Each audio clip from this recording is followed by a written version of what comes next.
It's very common for business owners or executive level leaders to promote their managers from within their organization. There's a lot of benefits to be had from that.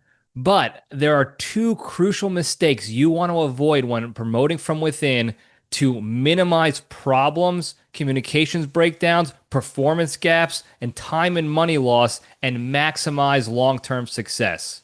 And we're going to talk about those mistakes on this episode right now. If you get any value out of this video or any of the other videos on our YouTube page or on Apple and Spotify, don't forget to hit the like and subscribe buttons. And if you leave the comment leadership at the end of this video, you'll get a shout out on a future episode. Love you guys. Stay strong.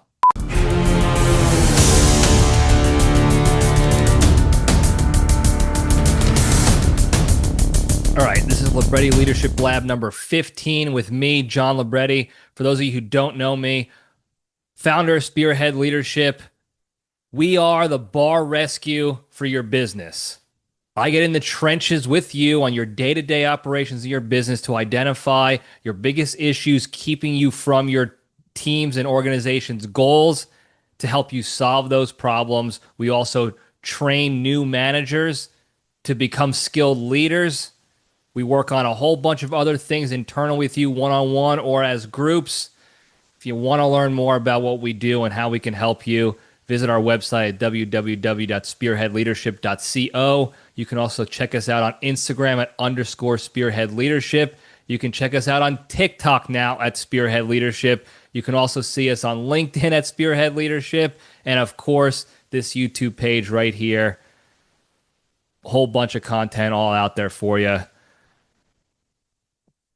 Speaking of new managers and hiring new managers, this is one of the more common issues I see on a regular basis. It's one of the biggest things I specialize in with clients now is helping new managers become skilled leaders to prevent problems from changing these roles from high performer to manager.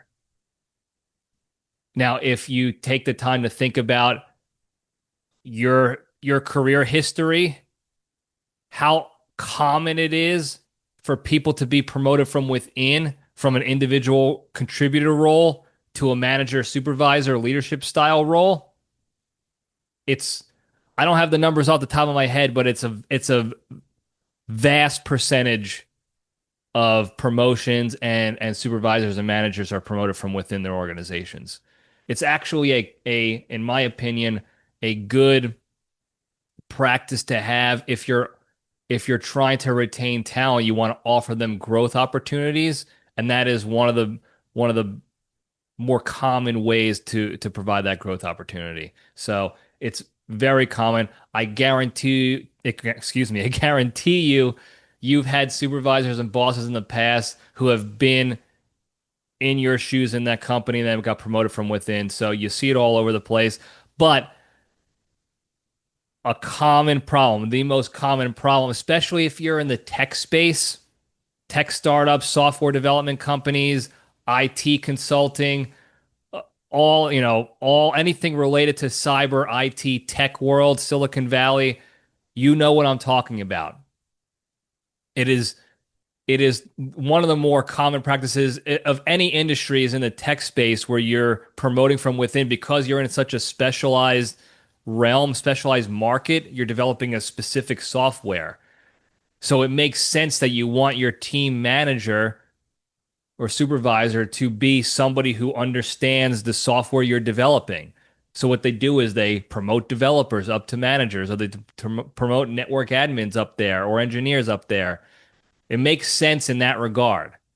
But there are two common mistakes, critical mistakes that get made that create all these underlying issues that you don't even realize are caused from these mistakes when promoting your new managers. So we're going to get into those two big mistakes and how to avoid them, how to minimize them. Now, like I said, they're critical mistakes because they're going to cause second and third order effects when it comes to performance gaps and issues and lack of success that you're looking for, lack of growth. But it's not the end of the world. Okay, this can all be remedied and mitigated and solved and fixed, no problem. Okay, these are common issues, so there are a lot of solutions out there to make sure that you're minimizing the quote unquote damages that get done from this. But oftentimes, what you'll see is you'll see a high performer in an individual contributor role get promoted to manager, and out of nowhere, the CEO or the business owner is looking at the success, looking at the results of things, and they don't see the growth that they were looking for. Expectations are not being met, deadlines are being missed. There's turmoil within the team, communications breakdowns, issues. The culture is kind of, the morale is kind of going down. People are start talking about leaving, and you don't understand why your most skilled performer, your highest value performer is not cutting the mustard anymore. And you're sitting and you're racking your brain trying to figure out why is this happening? This is supposed to be, a stellar athlete, if you will, and now they're underperforming. Now things are getting, starting to get worse even, and I can't understand why. And you got to go all the way back to when you first promoted that person. And the two most common mistakes are who you're promoting and then not providing them any training on the leadership side whatsoever.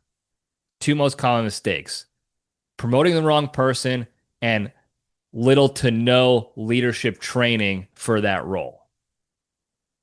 Now, unfortunately, a lot of you might not want to hear this if you're a business owner or if you're a CEO or an executive leader who's in charge of promoting people and you've done this before. I know it kind of hurts the heart and the ego and the pride a little bit. You don't want to hear this, but unfortunately, those mistakes are on you as the leader.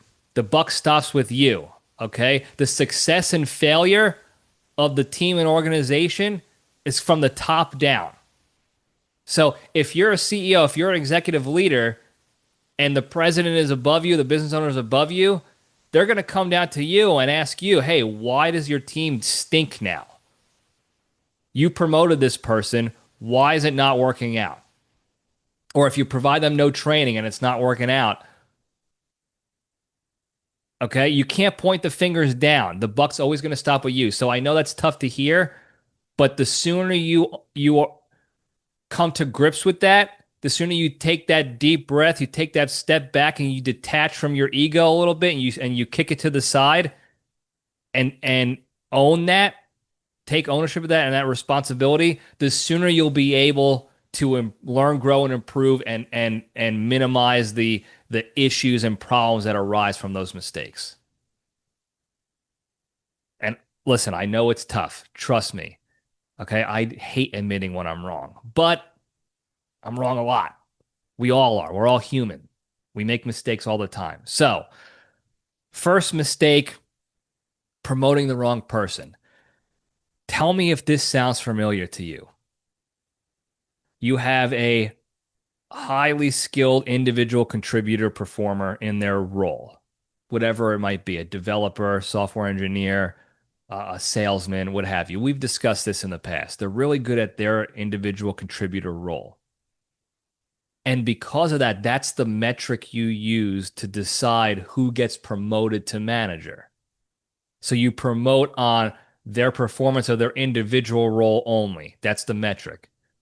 Fortunately, unfortunately, when it comes to promotions and raises and bonuses and what have yous, the easiest, most efficient path to delineate who's worthy of those promotions and raises ends up coming down to these hard, tangible numbers, performance figures, KPIs, key performance indicators, and it's hard set numbers.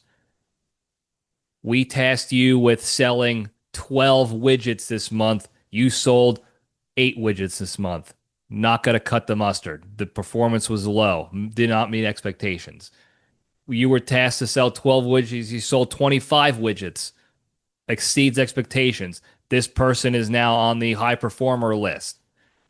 It's It's easy, it's efficient, and when you're a business owner or a CEO or executive of a high ops tempo organization, you do things like that to minimize the time it takes to come up with these, rankings and raises and promotions and what have you.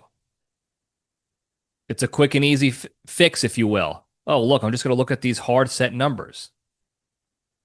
And there are metrics to use when it comes to leadership as well. That's a different episode we'll discuss altogether. When you're evaluating your managers and supervisors, there are actually metrics you can look at that will help you understand better the skill set of that manager, how well they're actually performing.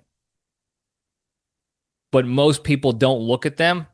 Most people look for just other hard numbers that are more common in the workforce, and those don't always indicate who's going to be a good leader, who is a good leader. And then you end up promoting the wrong person. And it's no fault of that person, they're just doing their job. They have no leadership experience whatsoever, and then they get promoted to this role because you're looking at the wrong metrics. You're valuing different, I don't want to say worse metrics, but you're valuing things that don't actually equate to leadership value. So, what are some of these things? Well, one of my favorites is peer feedback. Now, this is another one that I can't fathom based on my experience, my time in the military, working for, higher ranking officials, working on teams within teams, and then leading teams throughout all my 14 years in the military, even my time, in college and high school on sports teams and every job I've ever had in the past. I still can't fathom why a boss or a supervisor makes promotions, raise decisions, bonus decisions without getting the feedback, the peer feedback from his team on others. I can't fathom. Maybe it's because I've seen both sides of the coin now, the leadership side and the team member side, which a lot of you have. Believe me, if you're a business owner and you're a CEO, you started out as a contributor. Maybe you just forgot how it was. But peer feedback, in my opinion, is one of the most valuable, important pieces of data and intel that you can have and should get when deciding if you're going to promote somebody to a supervisor or manager of those people. And how many times did I see it in the military when we're talking about promotion boards and awards boards and things like that, and these awards packages and promotion packages are written by the individual. They're reviewed by their supervisor, but we write our promotion board packages, the bullet points and this and that, and then it goes to your supervisor for review and a sign-off, like this looks good, and then it goes up to the board after, there's several more layers in there of I got 8 bosses, Bob. They all got to review it as well, but it's all supervisors, all above you until it gets to your promotion board, and it's a board of other higher ranking officers or enlisted members that look at your package that you wrote and your supervisor checked off on that does not include one bit of peer feedback. And then they decide this guy is ready for promotion. This guy deserves his award. This gal is not ready based on my interpretation. And they're just inadvertently eliminating that entire piece of valuable intel, the peer feedback. Because in reality, people can act one way in front of their supervisors. They can check all the boxes when the boss is around or when the boss is on the team's call. They can take initiative. They can ask questions. They can care. They can talk about how they're helping others. They can exceed all those expectations and check all those boxes front facing, and then they can be a completely different person behind the scenes when they're just with the team. And I can't tell you how many people I've seen get promoted or get awards whose peers absolutely despise them. They were a toxic personality altogether. Nobody respected them. Nobody liked them. They were not a good human being. They were not a good officer. They were not a good enlisted member, whatever. Yet they're getting all the boxes checked. They're getting all the awards, all the promotions, and nobody understands why. That's why. Because supervisors never hear how the peers feel about those people. So make sure you get that peer feedback. And if you don't think you're going to get the honest to goodness truth from the team, there are ways we can figure out to actually get to the bottom of that. I created anonymous surveys to give out, to clients and prospects and whatever, so that they can send out these surveys to their team that does not identify who they are and just request the honest feedback, answering some questions. There are ways to do that.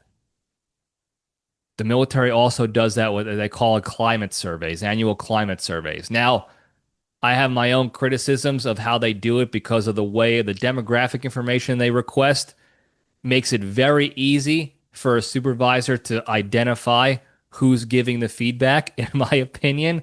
But that's not my bag. That's somebody else's issue to deal with. But Spearhead Leadership, we have surveys that are completely anonymous, and they request feedback on peers, on supervisors. You can customize them to make sure that you're getting the most transparent and honest feedback you can, because that peer feedback is vital. Because if you're going to put somebody in charge of that team of people they were just a contributor with, a team member of, you want to know what they think of them ahead of time, because that's going to create potential issues down the road. Whether you agree with it or not, whether they should be creating issues or not, doesn't matter what we think. If you promote somebody who nobody likes and respects, think about the issues that are the obvious issues that will arise from that. So don't miss out on that vital feedback, that vital intelligence, we call it. I call it vital intel. Because then you're going to get the true, as true and objective of an evaluation of that high performer as possible.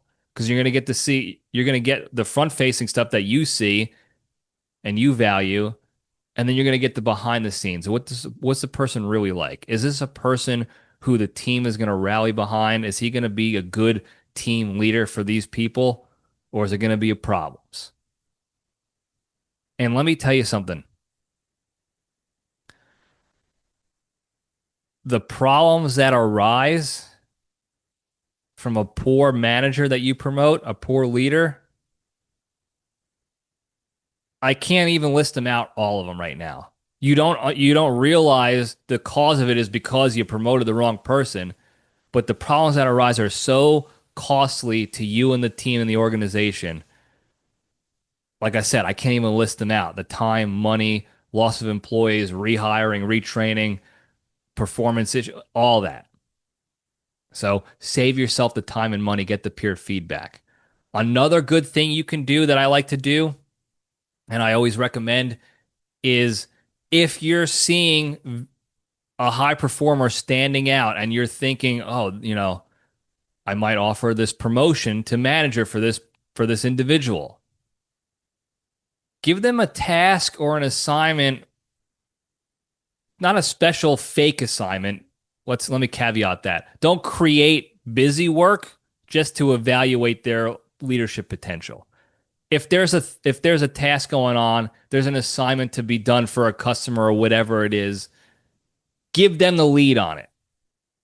hey Joey, hey Margaret, why don't you take lead on this one and we'll sit down and talk about all the resources and support you need from my end, but you take point on this project here and get after it.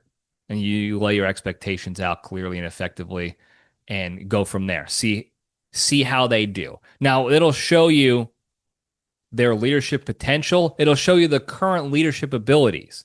And if they struggle with that, if it's seen that they don't have a lot of leadership abilities right now, that does not mean they don't have leadership potential. Okay? Because once again, I'm going to say this 15 times in this episode alone, leadership is a skill. We're not all born to be great leaders. Believe me, I have to work very hard every day to learn, grow, and improve myself, and I see others doing it as well. It is a skill set you have to constantly work on. So just because they might struggle with this task, you can still evaluate their leadership potential.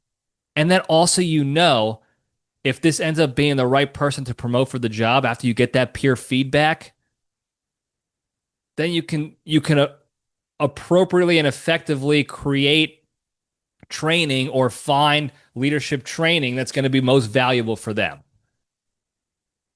And then you'll be able to get them up to speed where they need to be.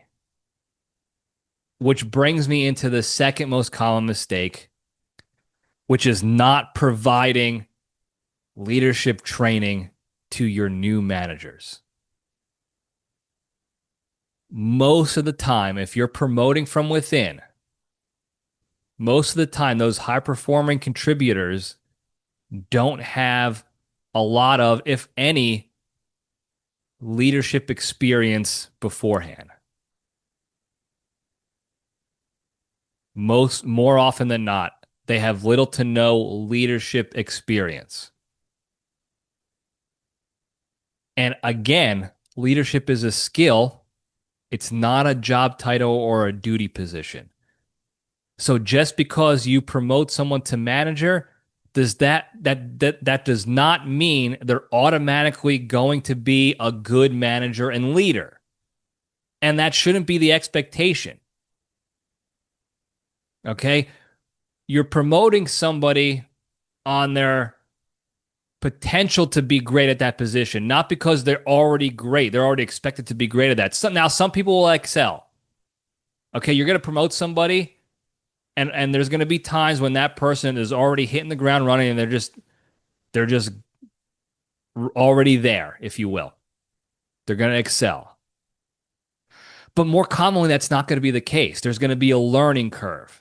And when it comes to promoting to a manager with no management experience or leadership experience under the belt, that's going to be a steep learning curve. And it's going to be a costly one, too, for your team and organization. And again, you're not going to understand why. It's because you put someone in there who's never been a leader before. Again, no fault of their own. This is their first foray into it. And that's another thing I want to touch on very quickly right now.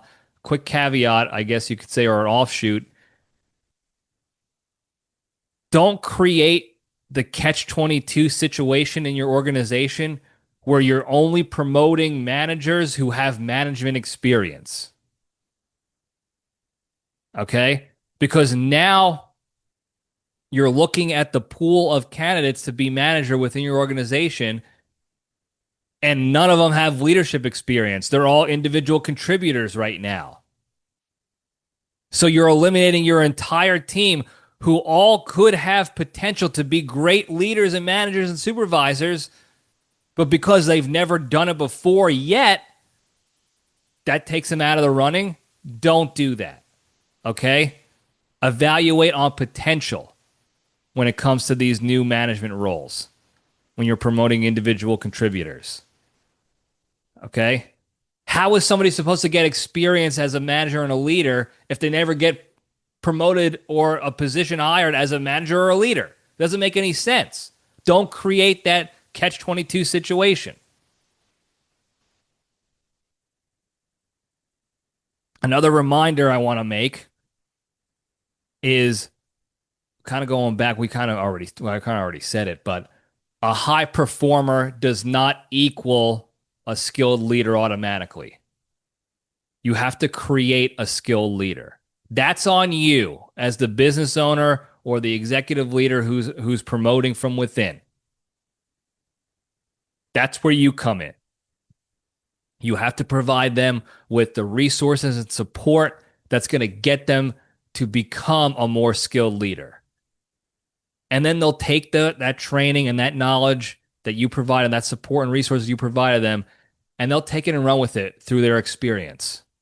And they'll be able to learn, grow, and improve and skyrocket up to start exceeding expectations and excelling for your organization.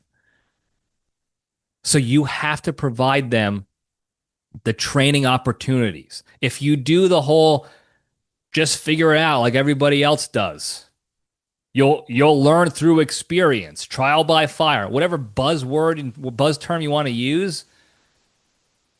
Think about the cost you're creating to your organization and your team. The money loss, the time loss, the morale loss, the employee loss, the customer loss based off of employee loss. There are so many different factors that will absolutely hemorrhage money away from your business because you made your new manager just figure it out on their own, just like everybody else, just like I did. And if that's the case, if that's how you had to learn, I'm sorry. On behalf of other leaders out there and coaches out there and experts out there, I apologize. That should not have been the case. But that does not mean everybody has to suffer that same fate. Because again, the buck stops with you. So if they have to suffer through that, you're going to suffer through it on your end. If they stink at their job because you put them there, you're their leader, the buck stops with you. So let's break that cycle of just figure out like I did. And that's how we always do it. You learn on the go. And provide them the training and resources and support available to get where they need to go faster. It'll minimize that performance gap. Okay? There's going to be a gap. Again, commonly, more often than not, there's going to be a performance gap when a high performer gets promoted into a new role that they don't have experience with and don't have the skills honed nearly as much to be a leader because they haven't had to do it before. So minimize that gap in performance. You don't want to deal with those steep dips and rises in performance of your team. You're looking for, realistically, a slight dip, and then you're back on the rise again. Again, because more often than not, there is going to be that little dip as they get their feet underneath them. But you can minimize that. Don't create the steep roller coaster of performance and success in your team by not providing the tools, resources, and support necessary. So get them that leadership training. Again, like I said, that's one of the big things I specialize in because it's such a common issue. And it's so easily preventable just by providing quality training and coaching and mentorship. Help them out.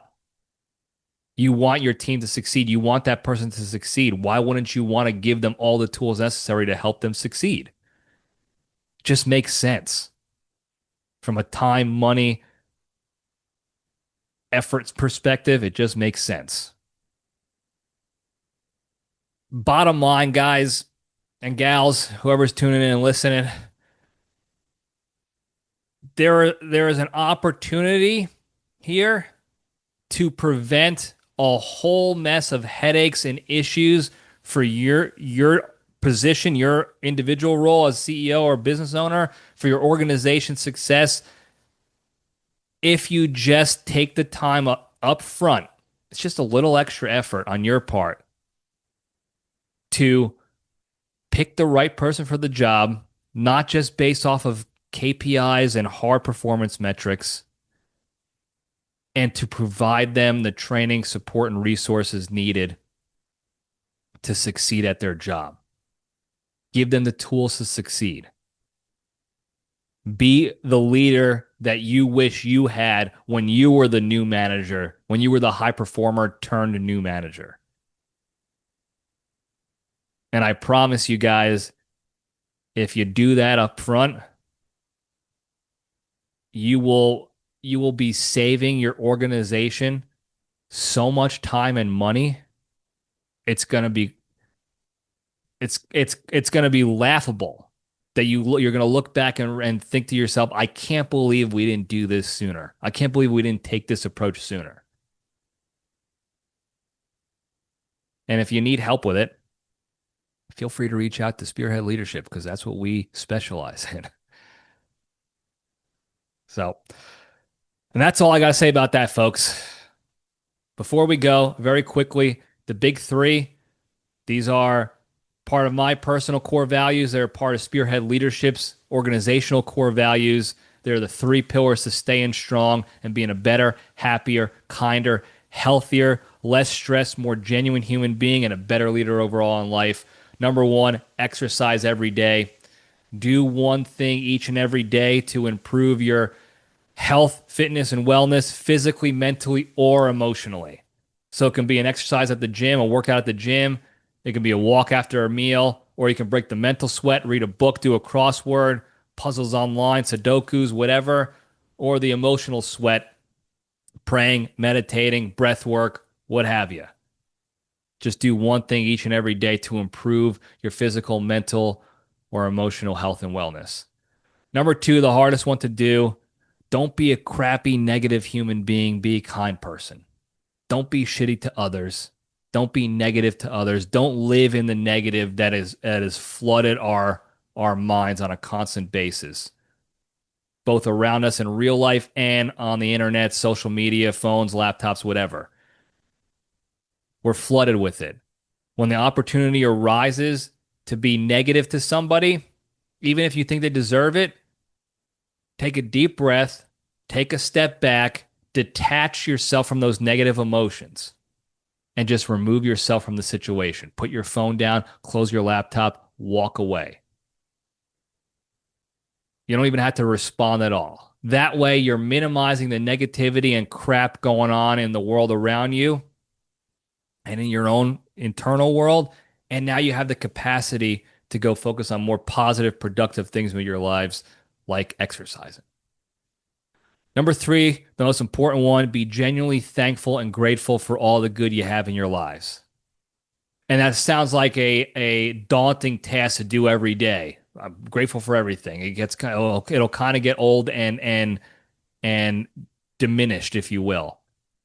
So take the time a little bit each and every day. I do it when I first wake up so I can immediately get in that state of gratitude. Think of at least one thing in your life that you love or enjoy or value. Waking up in the morning is a great thing. I'm grateful I got to wake up again today. That's an easy first one for you guys to think about. And think about your, how you feel about that, what your life would be like without that thing. Or think about something that you're grateful for in the last 24 hours that happened to you or for you or this conversation you might have had. Just one thing. Take a few seconds. You think about that, and then you think about what your life would have been like without that thing, without a roof over your head, without running water, without air conditioning in the Texas summers. And that'll put you in that state of gratitude. And then you can go act on it by paying it forward and being kind to somebody else. And not being a negative person. And then you'll have, by not being negative, you'll have the capacity to go do positive, productive things like exercising. And if you do these three things a little bit each and every day, a little bit and a little bit more and a little bit more, consistency with repetition, repetition, repetition. A little bit each and every day, I promise you, you'll be a better, happier, kinder, healthier, less stressed, more genuine human being and a better leader overall in life. Thank you guys again for tuning in. Don't forget to like and subscribe, put your notifications on, and comment at the bottom of this video, leadership, and we'll give you a shout out on a future episode. I appreciate you guys always coming on here. If you get any value out of this, leave the feedback. If you have a topic you want to hear more of, put it in the comments, DM me on Instagram or LinkedIn or whatever if you don't want to put it out in public on the comments. But ask your questions, leave your feedback, give us your topics you want us to talk about it, because at the end of the day, I'm here for you. This show is here for you to provide you the value that you're looking for to be a better leader. Thank you again. I love you guys. Libretti